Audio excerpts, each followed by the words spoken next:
चंदीपुर की हवेली, एक ऐसी गूंज जो वक्त के साथ दबती नहीं बल्कि और गहरी होती जाती है। तो क्या उन आवाजों को सुनने की हिम्मत है जिन्हें सुनने के बाद लोग अक्सर हमेशा के लिए खामोश हो जाते हैं? कहते हैं हर शहर में एक ऐसी जगह होती है जिसका नाम लोग सिर्फ दिन में लेते हैं, रात को नहीं, क्योंकि रात को वो जगह जिंदा हो जाती है।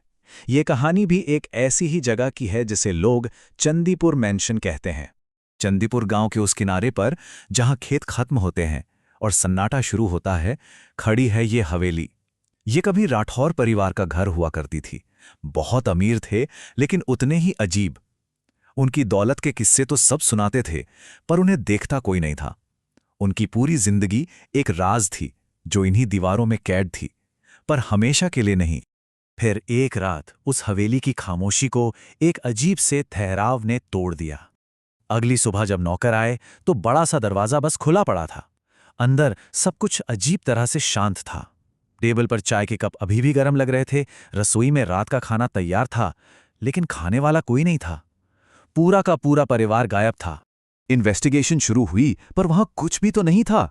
एक भी इंसान का नामो निशान नहीं। जमीन पर खून की एक बूंद तक नहीं, कोई टूटी हुई चीज नहीं। ऐसा लग रहा था जैसे सब लोग बस हवा बनकर उड़ गए हों। वहां जोर जबरदस्ती का कोई निशान तक नहीं था। ये कोई चोरी या किडनैपिंग नहीं थी, ये कुछ और ही था। सवाल ये था, आखिर उस रात राठौर परिवार के साथ हुआ क्या था? इस पूरी पहेली में अंधेरे में रोशनी की तरह सिर्फ एक ही सुराग था। ड्राइंग रूम की दीवार पर खून से लिखा एक संदेश, वो अभी भी यहीं है। इसका क्या मतलब था? कौन यहीं है? पुलिस के पास कोई जवाब नहीं था, तो मामला दबा दिया गया और गांव वालों ने उस हवेली पर हमेशा के लिए श्राप का थप्पा लगा दिया। वक्त गुजरता गया और हवेली की कहानी डर की वजह से एक लोक कथा बन गई। 15 साल बीत गए, जब तक एक शख्स ने उस कहानी को चैलेंज करने का फैसला नहीं किया। अमन, एक मशहूर यूट्यूबर जो ऐसी ही भूतिया जगहों के सच को अपने कैमरे में कैद करता था, उसने फैसला किया कि वो चंदीपुर की हवेली का सच सबके सामने लाकर रहेगा।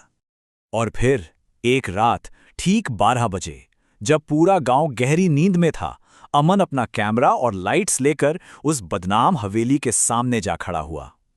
हवा में एक अजीब सी खामोशी थी। उसने अपने लाइव स्ट्रीम शुरू की और अपने लाखों व्यूअर्स से कहा। जैसे ही अमन ने उस भारी लकड़ी के दरवाजे को धक्का दिया, वो एक अजीब गुस्से भरी आवाज के साथ खुल गया, मानो 15 साल से बस उसी का इंतजार कर रहा हो। अंदर कदम रखते ही हवा एकदम ठंडी हो गई, इतनी ठंडी जैसे हड्डियों में उतर रही हो। अंदर धूल और मकड़ी के जाले थे। जमीन पर राठौर परिवार की पुरानी धुंधली तस्वीरें बिखरी पड़ी थीं। अमन अपने कैमरे से सब कुछ रिकॉर्ड कर रहा था, तभी अंधेरे से एक सरसराहट आई और एक आवाज ने फुसफुसा कर पूछा, तुम यहां क्यों आए हो? उसका दिल तेजी से धड़कने लगा। थोड़ा घबराकर उसने ऊपर के फ्लोर पर जाने का फैसला किया, लेकिन जैसे ही उसने पहली सीढ़ी पर पैर रखा, उसके हर कदम के साथ एक और कदम की आवाज आने लगी। कोई उसके ठीक पीछे था। एक कदम के बाद एक और कदम। वो रुकता तो आवाज भी ठहर जाती, वो चलता तो वो साया भी उसके पीछे चल पड़ता, हर पल और करीब आता हुआ। घबराहट में अमन तेजी से ऊपर भागने लगा, पर वो जितना तेज भागता, ऐसा लगता जैसे सीढ़ियां और लंबी होती जा रही हैं, खत्म ही नहीं हो रही। उसकी सांस फूलने लगी और कैमरा उसके हाथ में बुरी तरह हिलने लगा। और फिर अचानक भागते भागते वो रुक गया। सीढ़ियां खत्म हो चुकी थीं। सामने एक बंद दरवाजा था। पूरी अंधेरी हवेली में सिर्फ उस दरवाजे के नीचे से रोशनी छन कर आ रही थी। शायद यही मंजिल थी और शायद यही अंत था। अमन ने धीरे से दरवाजा खोला। अंदर एक कुर्सी पर एक औरत पीठ करके बैठी थी। उसने एक सफेद साड़ी पहनी हुई थी और उसके लंबे काले बाल उसकी पीठ पर बिखरे थे। उसके हाथ में एक पुरानी फ्रेम की हुई तस्वीर थी, राठौर परिवार की।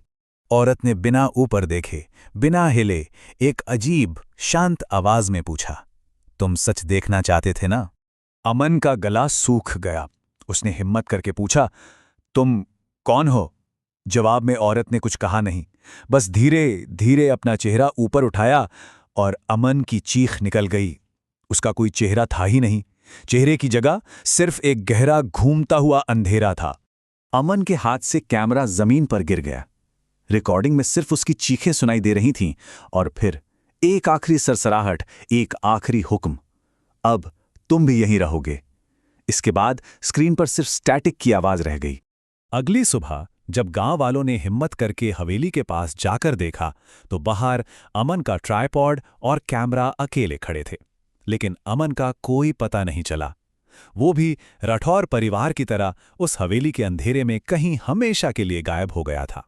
इस घटना ने हवेली की श्रापित कहानी में एक नया और भी डरावना पन्ना जोड़ दिया।